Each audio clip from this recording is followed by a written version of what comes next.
하나님의 말씀은 여호수아 3장 1절에서 17절까지의 말씀입니다. 여호수아 2장에서는 두 정탐꾼이 여리고와 그 땅을 엿보고 왔습니다. 그들의 보고는 이랬는데 우리 2장 24절 말씀입니다. 여호와께서 그 온 땅을 우리 손에 주셨으므로 그 땅의 모든 주민이 우리 앞에서 간담이 녹더이다. 믿음의 고백이죠. 여호와께서 그 땅을 우리에게 이미 주셨다. 사실은 주신 땅이 아니죠. 아직 현실적으로는 받은 적이 없습니다.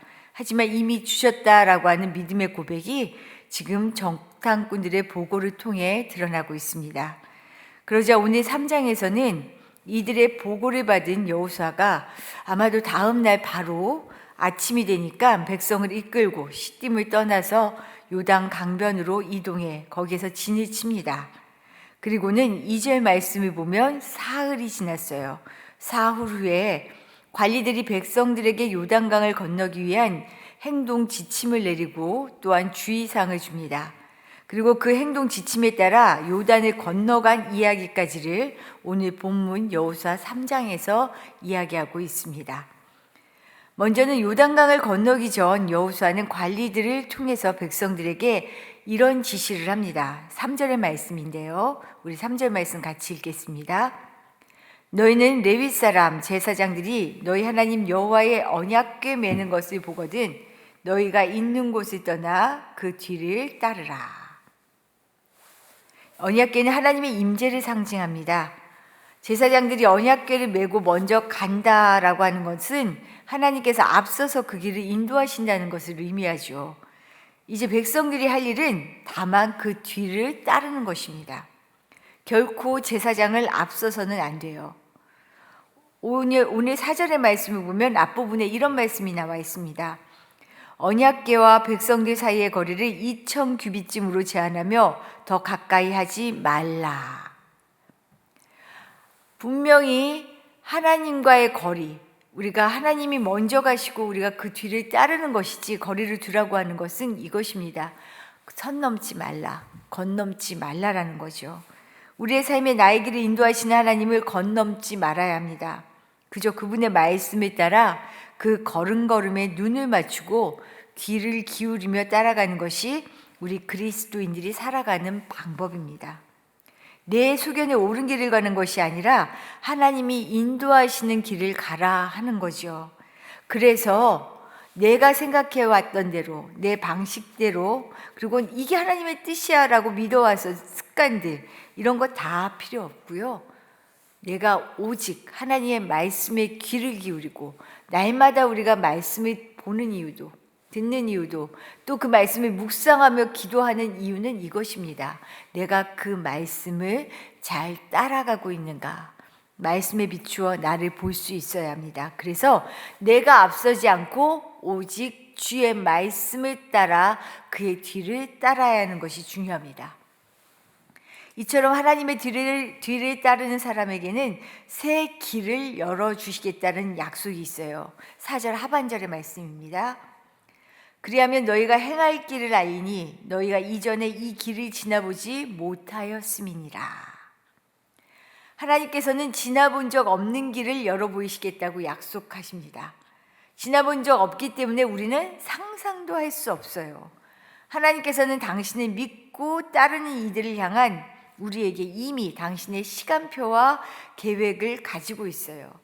우리는 늘 보던 길, 익숙한 길에 젖어 있지요.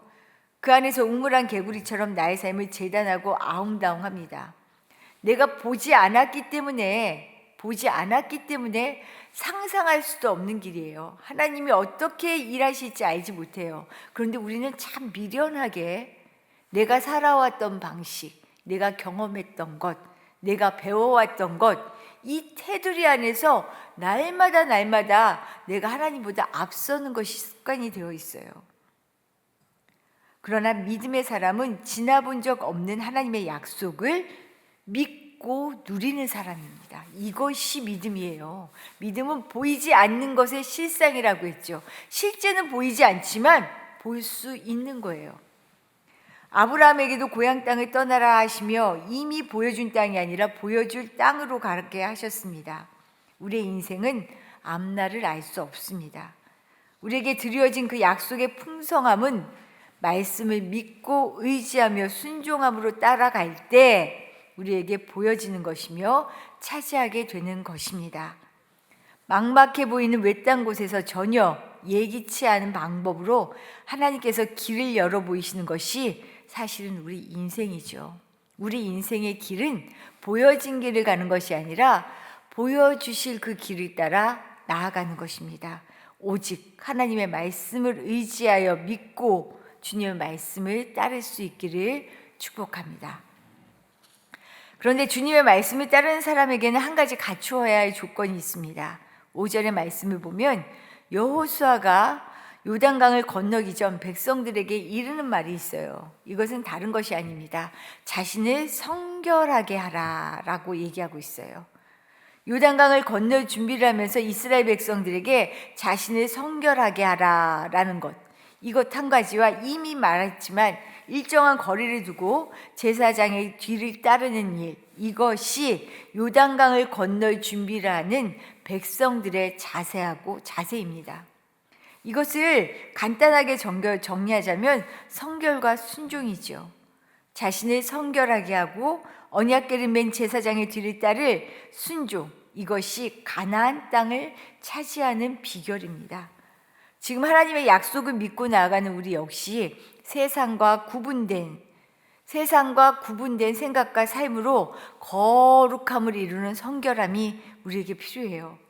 이것과 함께 하나님의 말씀에 대한 믿음의 순종으로 우리에게 약속하신 복을 차지하며 누리는 것입니다.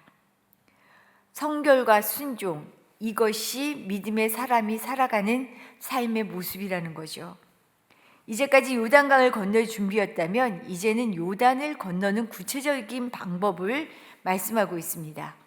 여호수아를 지도자로 세우신 하나님께서 모세를 통해 홍해를 건너게 하신 것처럼 여호수아를 통해서도 요단을 건너 약속의 땅으로 들어가게 하시는 것을 오늘 말씀을 통해 볼 수 있습니다.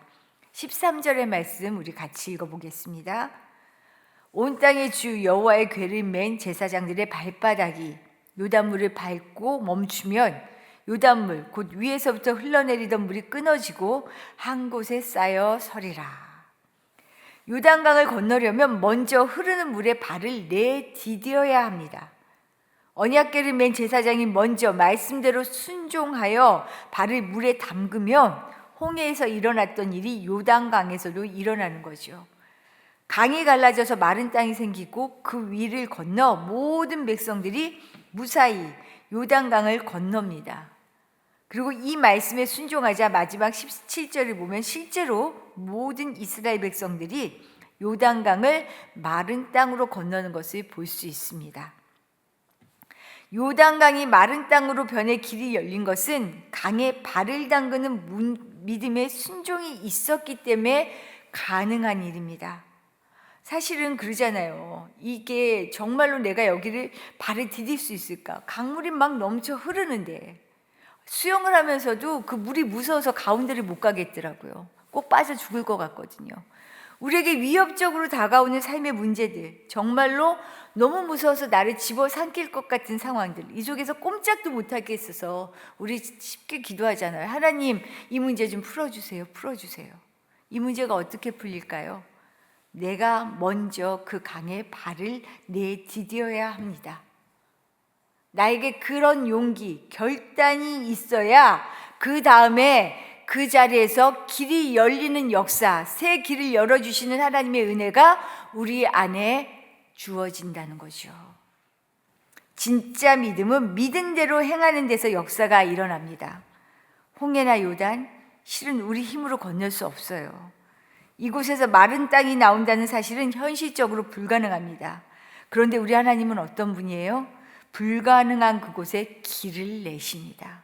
길은 저절로 뚝딱 열어지는 것이 아니고요. 내가 발을 내디딜 때, 한 발 한 발을 내디딜 때 내 지경이 넓혀지고 길이 넓어지고 길이 세워지는 것을 볼 수 있게 하셔요. 이것이 믿음의 사람들의 삶의, 인생의 확장, 지경이 넓혀지는 그 일입니다. 우리 인생의 홍해와 요단강을 만날 때 우리는 어떻게 합니까?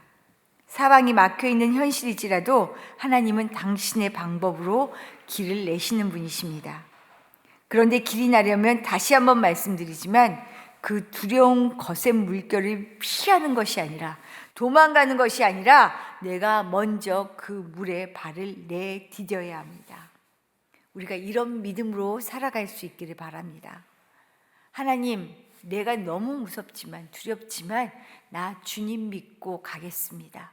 주님 말씀하시면 앞서지도 않고 처지지도 않고 그 말씀 따라 내 발을 내딛겠습니다. 이런 순종으로 살아갈 수 있기를 축복합니다.